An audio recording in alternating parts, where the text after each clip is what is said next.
medar deui ngahanca deui tur ngahibur deui wargi Dahlia dina radiona sewang-sewangan kupidangan dongeng Sunda ti Dahlia anu dijomantarakeun 3 Lura 101,5 FM Radio Dahlia dina jejer carios si Konceleng Wilujeng ngadangukeun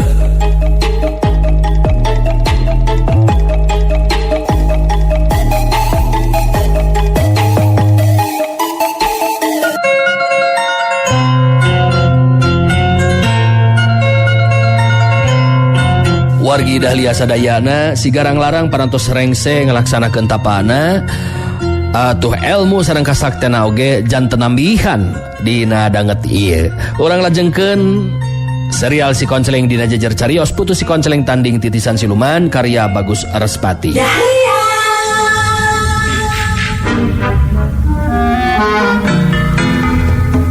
Wargi Dahlia si Dugul Waru jeung Nyai Wulung pada ngalumbar kasuka hatena.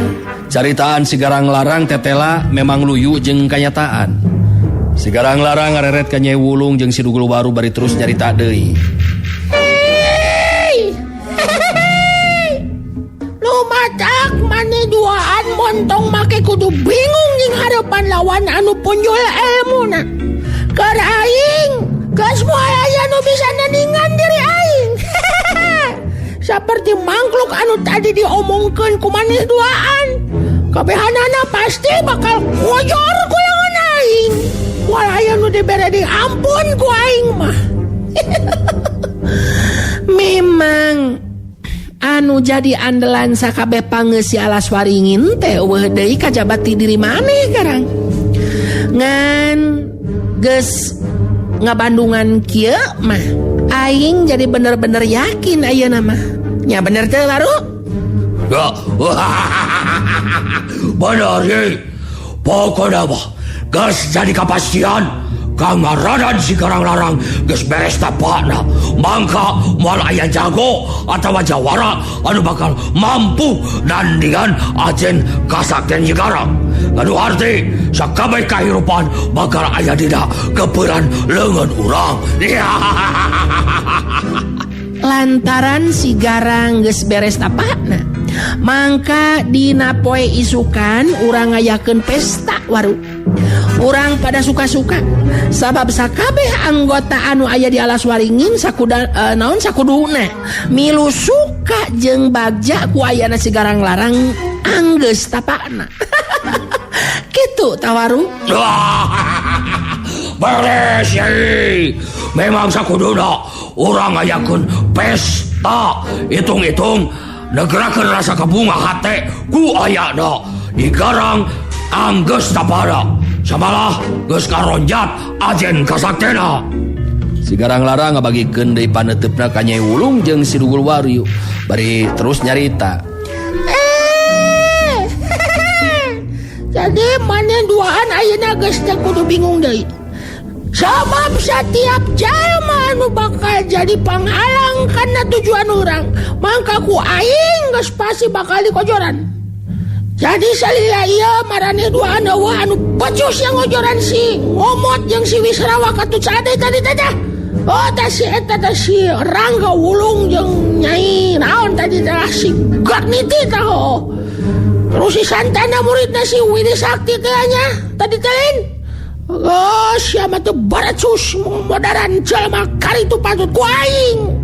Memang teu mampu garang. Geus dicobaan sababaraha kali tapi eta mangkluk kamampuan elmuna memang leuwih punyul. Iwal ti maneh anu bakal mampu ngungkulanana garang. Bener teu omongan aing teh baru? Ya, bener omongan Nyai Wulung teh. Ye, sabab eta mangkluk anu disebutkan tadi teh kudu buru-buru disingkirkan sabab bakal jadi cocok rungkang kada lengkah-lengkah urang. Pan ayeuna mah geus kudu ngarasa mang-mang deui sabab igarang geus moal aya anu bisa nandingan. Nyai Wulung jeung si Dugul Waru kacida suka jeung sugemakna sabab si Garang Larang tadi geus kabuktikeun kamampuan ajen kasaktena anu nyata memang leuwih ngaronjat deui. Geus beuki nambahan deui kasakten si Garang Larang sabab ayeuna mah boga aji halimunan jeung elmu wisa triboja anu ngandung kakuatan anu luar biasa.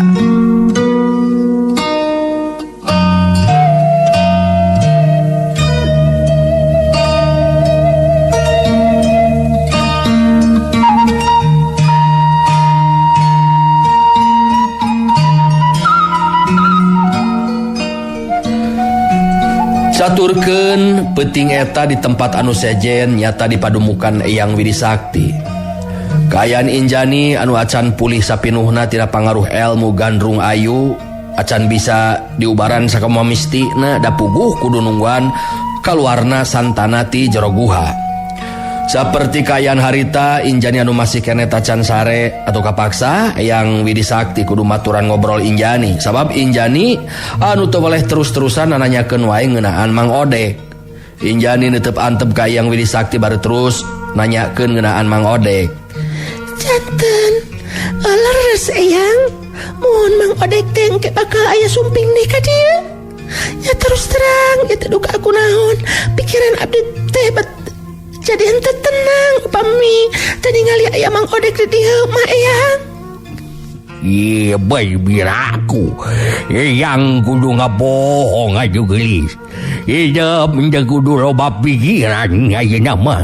Anu penting gimana sandana kaluar di jero gua hidup kudu ngagoler sare dina luhur batu mustika amparan Narawaca supaya hati jeung pikiran hidup aya dina ketenangan gitu dah. Ngeunaan perkawis eta mah ku abdi tangtos bakal dilaksanakeun. Anu penting salira Eyang tadi tos nyaurkeun Mang Odek bakal aya sumping deui ka dieu. Anu diantosan ku abdi teh eta Eyang. Iya ya kudu salempang geus yang percaya karena jaridaan Eyang Mang Odek engke bakal aya datang ka dieu. Dina kaayaan keur pagurman kitu harita katingali ku Eyang Widisakti jeung Injani aya santana anu kaluar ti jero guha. Santana harita langsung nyamperkeun ka Eyang Widisakti bari terus nyarita. Eyang, pancen teh tos dilaksanakeun. Eta batu mustika ampar Narawaca ayeuna mah tos jadi herang. Bisa dipake keur ngeunteng. Cikahan kue yang orang tinggali heula ieu bener atawa henteu na omongan jalu je. Ku Eyang Widisakti terus ditinggali heula ka jero guha bener jeung henteu na caritaan santana. Sanggeusna aya di jero guha tetela bener we caritaan santana memang teu nyalahan. Batu ampar Narawaca anu tadina warnana teh bodas siga batu marmer.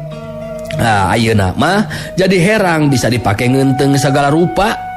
Tutas yakin kitu mah harita Eyang Widisakti muru kaluar ti jero guha bari terus nyamperkeun ka Injani teu lila terus nyarita. Yang jalan si Jalu geus beres ngalaksanakeun pancen. Ya ayeuna mah tinggal diri hidup ya geus. Anu kudu ngagoler dina luhur batu ampar Narawaca. Malah ayeuna mah jadi leuwih payus disebut batu amparan Narawaca deh sabab ayeuna mah kaayaanna jadi robah nyata eta batu teh anu tadina bodas siga batu marmer ayeuna mah jadi herang siga kaca bisa dipake ngeunteung sagala rupa ayeuna mah. Dah ayeuna mah yo ka jero guha ka ditu terus laksanakeun parentah yang dia geulis supaya hate jeung pikiran hidup tenang. Injani geus teu kaleke deui harita terus muru asup ka jero guha pikeun ngalaksanakeun parentah Eyang Widisakti. Sanggeusna Injani asup ka jero guha harita Eyang Widisakti muru nyamperkeun ka santana teu lila terus nyarita.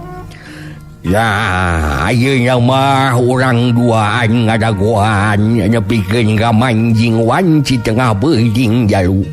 Sabab geus teu bisa diengkekeun deui mangsa yang kudu nurunkeun kekuatan Aji Geni Jaladri jeung Aji Bayu Puputan ka diri hidup. Sabab sidik geus jelas hidup geus mampu ngalaksanakeun naon panjang di eyang gitu dah. Nya Ari Uing mangiringan we eta mah kumaha eyang. Eyang ngarasa suka jeung sugem aja lu. Sabab setelah hijab bener-bener lulus tina ujian.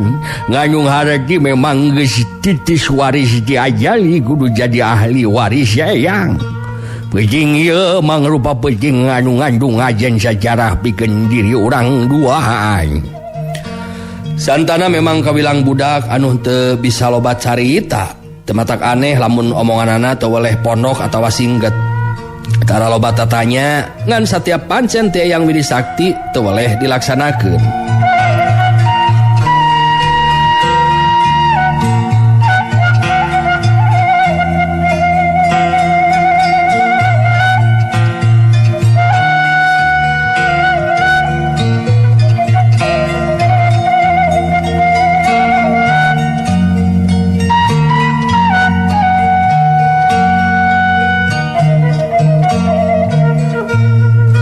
Wanci beuki tambah peuting. Panceg wanci sumanding tengah peuting harita yang Widi Sakti ngajakan Santana anu jadi muridna kalebah lahan anu rada lega jeung datar. Saterusna harita dari Yuksila pahareup-hareup. Yang Widi Sakti neuteub antep ka Santana murid tunggalna anu sakaligus pawaris elmu jeung ajen kasakten dirina. Anu dina peuting eta Yang Widi Sakti bakal nurunkeun elmu jeung ajen kasakten dirina. Yang Widi Sakti oge bakal nurunkeun ilmu pamungkasna anu disebut Aji Geni Jaladri jeung Banyu Puputan. Yang Widi Sakti terus kedalisan. Ya kumaha nu kungsi dijelaskeun ku yang diajalu. Ieu kakuatan ilmu pamungkas yang bakal manjing ngeusi kana sapasang leungeun hidup. Leungeun hidup anu katuhu nyidem kakuatan hawa panas tina ilmu Braja Geni. Ayeuna eta ilmu Braja Geni rek disampurnakeun ku yang jadi Aji Geni Jaladri.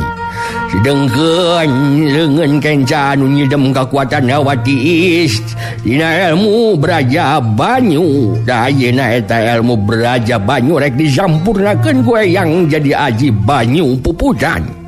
Anu badak dua dampal leungeun urang masing-masing kudu diantalkeun jalu. Mun mangga eyang Uing mangiringan be ya kumaha eyang.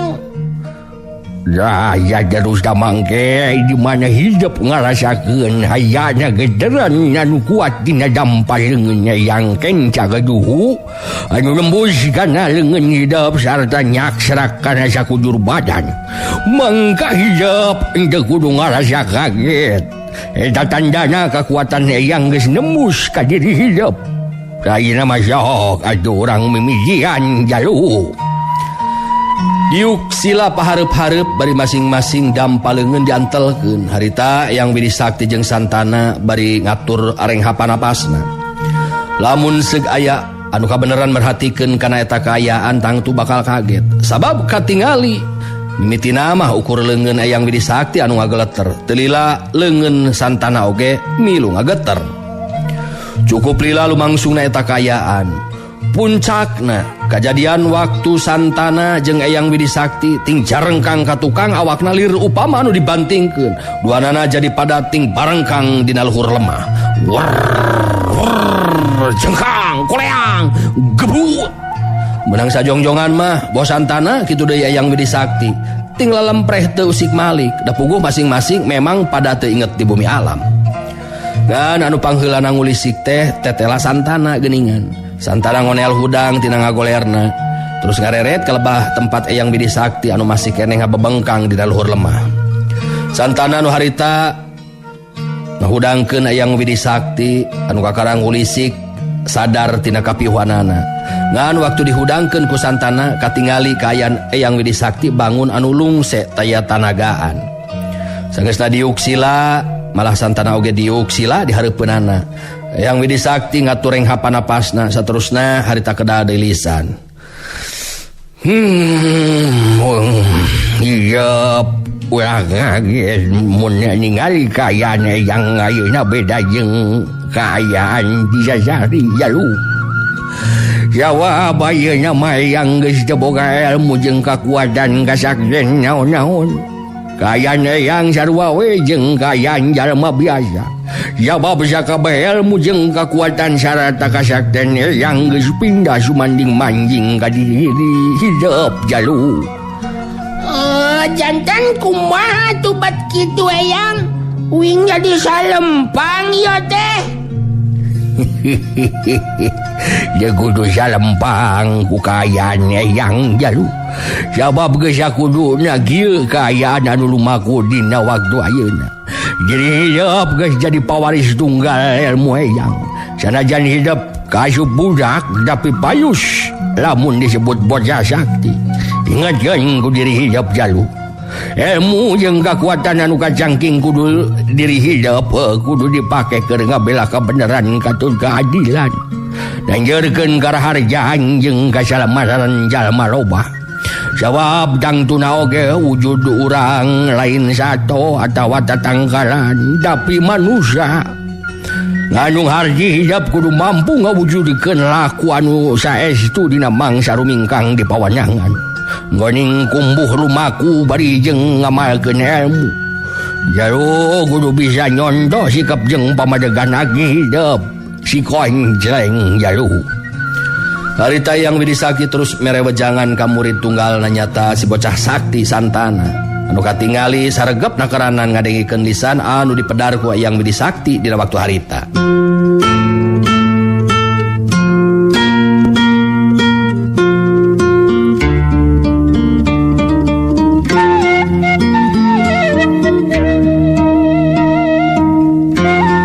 Wargi Dahlia sedengkeun penting eta di tempat sejen si Koncleng kawilang teu bisa mondok sigana teh. Malah harita aya di luarin imah keur hut-het sorangan latihan jurus.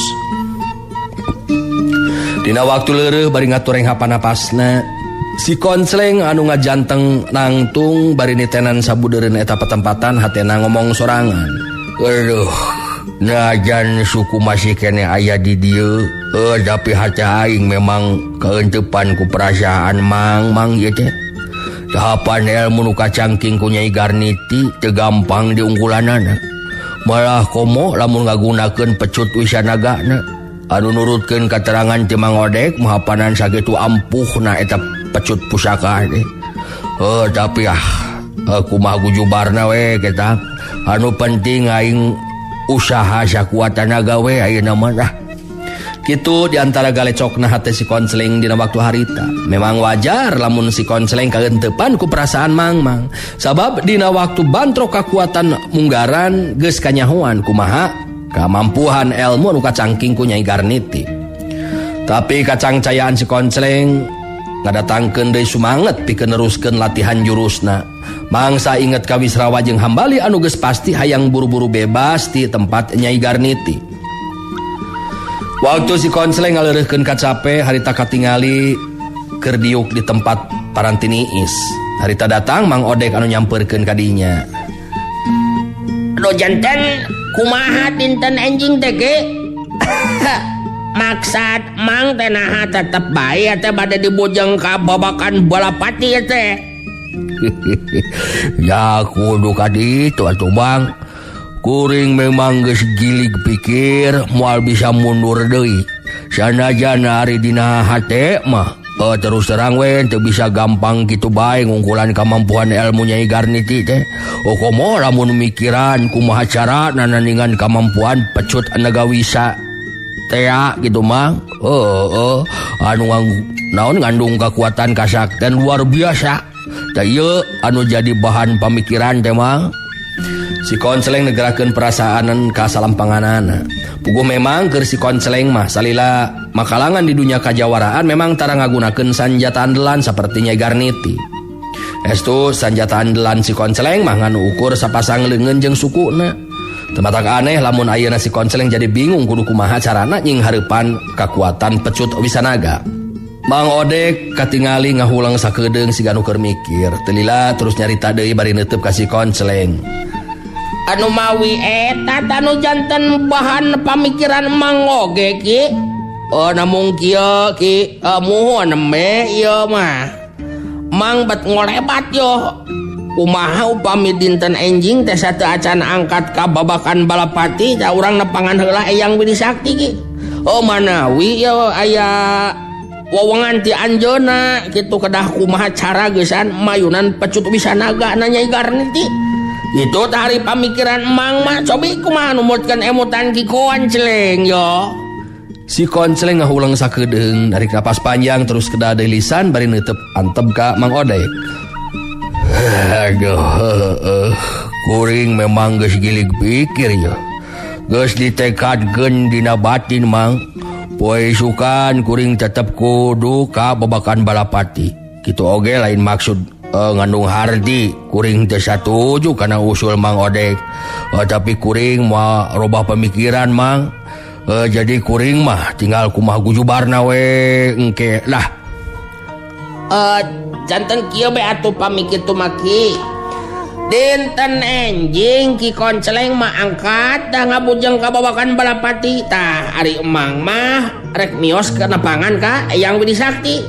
Jangan mudah-mudahan be atuh Eyang Widisakti tiasa masihan wewengan. Jadi di mana tos aya wewengan ti anjeunna da Mang bakal ngabujeng ka babakan balapati saenggalna. Kumaha lamun kitu Ki? Ya kitu hade atuh Mang. Nyamuhun we lah. Abdi nganuhunkeun pisan ye ka Mang Odek aya pamikiran kalebah di nya mah. Jadi jelaskeun be eta mah ka Eyang Widisakti ku Mang Odek jeung ka Santana anu jadi incu ngeunaan kaayaan diri kuring ayeuna nu bakal urusan jeung Nyai Garniti. Anu jelas bet asa piraku kuring kudu ngantepkeun jeung non temirosi ajang Wisrawa jeung Jang Hambali mah anu jelas bet kuring mah masih kene penasaran ya teh. Nah Nyai Garniti nangtang ijen ka kuring teh mah bari teu aya pasal ti samemehna. Nah naon eta maksud tujuanana? Sabab nurutkeun katerangan Mang mah pananjang Wisrawa jeung Jang Hambali teh jadi kumaha deui ku Nyai Garniti teh eta anu jadi bahan pamikiran jeung hayang nyaho teh kuring teh. Akhirna di antara si Konceleng jeung Mang Odek aya dina kasapukan. Yen dina poe isukan si Konceleng mah tetep rek indit ka babakan balapati. Sedengkeun Mang Odek mah arek nepungan Eyang Widisakti geusan menta wewengan sugan be aya katangtuan teh Eyang Widisakti sangkan si Konceleng mampu ngungkulan pecut Wisanaga. Mang Odek neuteup antep ka si Konceleng bari terus nyarita. Tos waktosna kedah kulem ayeuna maki langkung sae kulemkeun heula muna kedah leureum heula atuh. Komo ieu sasatna bade lumampa tebih ka tambih anu dituju teh apanan ijen jajaten deui. Ayeuna mah hayu atuh urang kalebat we ki da tos waktosna kedah kulem ieu teh. Ya jelas atuh kulem mah penting Mang. Jadi ngeunaan masalah jeung Nyai Garniti mah kumaha behna we Mang lah kumaha isuk. Geus kitu mah harita duanana arusup ka jero imah. Lantaran wanci beuki tambah peuting si Konceleng jeung Mang Odek terus salare di kamarna sewang-sewangan. Wargi Dahlia geuningan waktosna parantos teu nya kapan deui kada dipungkas deui ieu serial si Konceleng dinten ieu. Siapunten anu kasuhun tina sagala rupi kas non kalepatanana kakiranganana siapunten anu kasuhun teras oge hatur nuhun pisan kana kasatiana teras ngadongkeun dongeng sunat ti Dahlia hatur nuhun kana sadaya perhatosanana. Atos sim kuring anu mancan tugas Bunda dan Mary amit mundur amit mungkur wilujeng kantun permios. Assalamualaikum warahmatullahi wabarakatuh. Panteng radio Panteng Dahlia enak-enak langgamnya Dahlia prunggah go goyang. Wargi Dahlia cag heula urang cageun heula dugi ka dieu dongeng Sunda ti Dahlia dina dinten ieu dina carios si Konceleng tong heula Sulap ulah dugi kakantun enjing patepang dangu deui dina acara sareng tempat anu sami mung di 101,5 FM Radio Dahlia. Wilujeng Kantun Permios.